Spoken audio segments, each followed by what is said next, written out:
Bom, pessoal, vamos fazer a correção dos exercícios da página 97.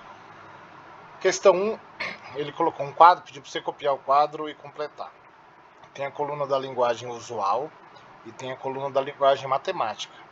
Primeira linha, o quíntuplo de um número. Como que fica na linguagem matemática? Aqui a gente pode usar qualquer letra, né? Vou usar a letra X, que é a mais comum. Fica 5x, né, no caso.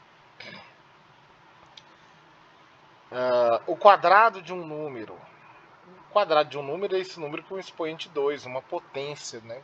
Então fica x elevado a 2, x ao quadrado. Na terceira linha ele não colocou a linguagem usual, ele colocou a linguagem matemática. Uma fração assim, que tem x no numerador e 2 no denominador, quer dizer que a gente está dividindo esse número por 2. E dividir o número por 2 nada mais é do que encontrar a metade dele. Então é a metade de um número. Na próxima, soma de um número com 5. Então, soma é adição, fica x mais 5. Aqui é um pouquinho mais difícil, né? O que eu tenho aqui? 3x mais 4. Bom, é uma soma. O que é 3x? 3x é 3 vezes um número, é o triplo do número. Então é a soma do triplo de um número com 4. Eu coloquei aqui fora para não ficar tão pequeno ali. É para a gente ler direitinho. A soma do triplo de um número com 4. O próximo aqui. É uma diferença, uma subtração, né, entre quem? O 5x, que é o quíntuplo de um número, que a gente viu lá na primeira linha, e 8. Então coloquei assim, né, a diferença entre o quíntuplo de um número e 8. Próximo, a diferença, que é uma subtração entre o número e 3. Então fica x menos 3. A próxima é o dobro de um número menos 10. Então é o dobro de um número. 2x menos 10. As duas últimas são mais difíceis, mas vamos lá. X menos x sobre 3. Então é uma diferença entre um número e a terça parte desse número.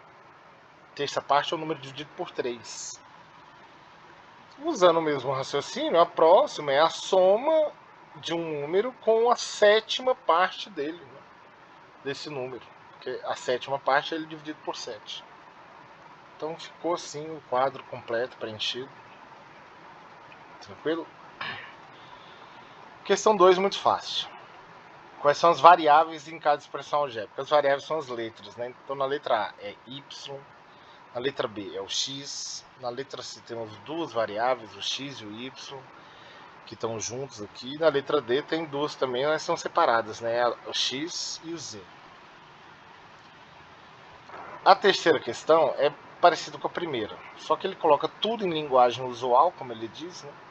E pede para a gente transformar para a linguagem, para a expressão algébrica. É como se eu fosse traduzir, né, de português para matemática. E aí vai ficar como?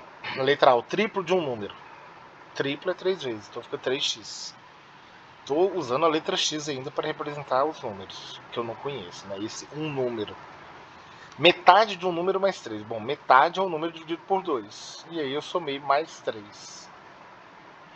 O quadrado de um número menos 4. O quadrado de um número é ele com expoente 2. E aí menos 4, né, é a subtração. Letra D, a terça parte de um número mais o dobro desse número. Então tá aqui, né? Terça parte é ele dividido por 3. E aí eu acrescentei o dobro dele, né? 2x. Letra E, 5 menos um número. 5 menos x, sem segredo nenhum. Letra F, o dobro de um número mais 7. E a letra G, o número dividido por 4. A gente representa como uma fração, né? Numerador x, que é o número que eu não sei, e o denominador é 4. Questão 6. Mônica e o pai dela estão brincando de perguntas e respostas. As regras são as seguintes. Quem acertar ganha 10 pontos, quem errar perde 3 pontos. Mônica teve X acertos e Y erros. Então a gente não sabe quanto que ela acertou e quanto que ela errou. Aí a questão pergunta, qual expressão algébrica indica os pontos obtidos por ela no total? Vamos pensar, não é difícil, mas a gente precisa pensar. Quem acertar ganha 10 pontos. Então isso quer dizer que se você acerta uma questão, você ganha 10 pontos. Se você acerta 2, você ganha 20. Se você acerta 3, você ganha 30. E assim por diante. Então, se acerta X, o número de pontos é 10 vezes x.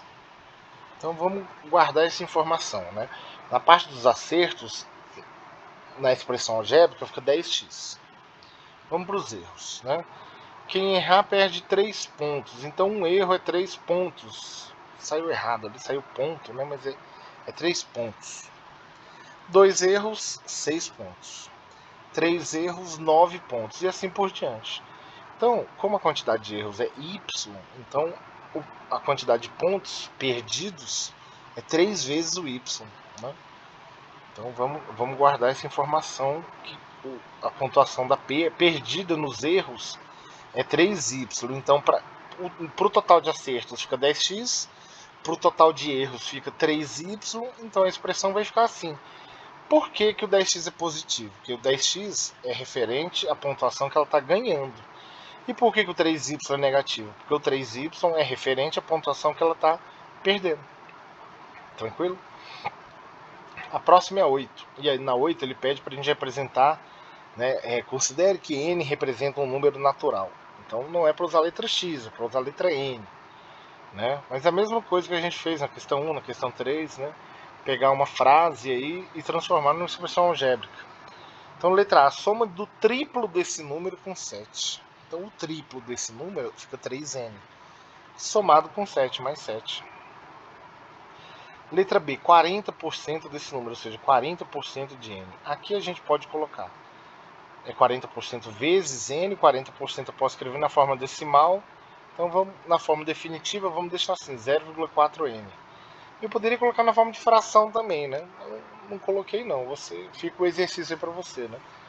40% é a fração 40, com o numerador 40 e o denominador 100.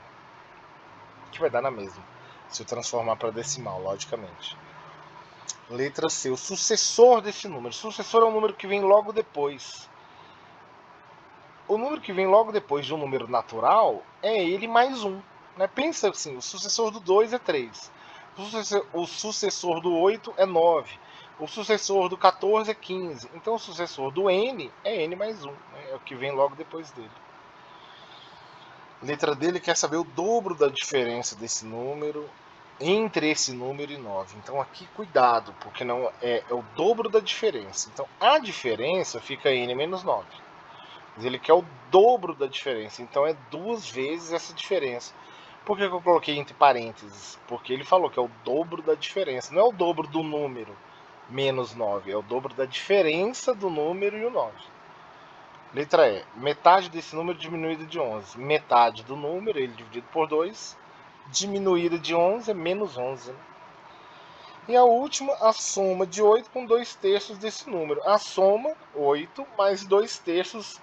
Eu coloquei o sinal de vezes aqui, mas não precisa, né? Pode ser 2 terços n, né? Mas não tem problema. A soma do 8 com 2 terços do número. A última questão, a questão 10, ele pede para você escrever no caderno duas maneiras diferentes, né? De duas maneiras diferentes, a expressão algébrica que representa a medida de perímetro de cada retângulo. A gente sabe que perímetro de uma figura, né, de um polígono, é a soma de todos os lados. Então, na letra A, eu vou ter que somar 3x mais x mais 3x mais x, os 4 lados. Eu vou só fazer um ajuste para a gente se acostumar, mas não precisa fazer isso. Eu coloquei onde tem só x, é como se fosse um x. Então, isso aqui eu tenho uma expressão, certo? Essa expressão representa o perímetro. Mas o que eu posso fazer? Eu posso somar essa galera toda aí. É tudo x, né? Então 3 mais 1 mais 3 mais 1 dá 8, então ficou 8x. Na letra B, eu tenho aqui, eu coloquei x mais 3 mais x mais x mais 3. Primeira coisa que eu vou fazer, como está todo mundo positivo, eu não preciso desses parênteses. Vou fazer o mesmo ajuste ali, colocar 1 onde está só x. E aqui eu vou arrumar. Na soma, a ordem não faz diferença, então eu vou colocar o 3 lá pro final. Então vai ficar os x todos juntos com os 3 todos juntos. Não precisa fazer isso, não é obrigatório, é só para a gente se organizar um pouco melhor, que a gente está aprendendo agora, né? Então, se eu juntar todos os x ali, 1 mais 1 mais 1 mais 1 dá 4. E aqui, 3 mais 3 dá 6, então fica 4x mais 6. Né? Eu posso ter a expressão ali da esquerda, antes do igual, é uma expressão e depois do igual é outra, né? Porque ele pede de duas maneiras diferentes, né? Tem esse detalhe. Na letra C, ele colocou ali x e y, então eu coloquei aqui x mais y, mas a figura tem 4 lados, né? O retângulo tem 4 lados. Então tá faltando 2 lados aqui, né? Esse aqui vale x também e esse aqui vale y também, né? Então eu vou organizar, colocar o x, trocar o x e o y do meio para deixar os dois x juntos e os dois y juntos. Aqui eu não vou nem colocar 1 não, tá? Poderia colocar, mas não vou nem colocar. Então x mais x fica 2x, y mais y fica 2y, então eu tenho aí duas expressões que representam o perímetro desse retângulo da letra C, retângulo vermelho. Beleza?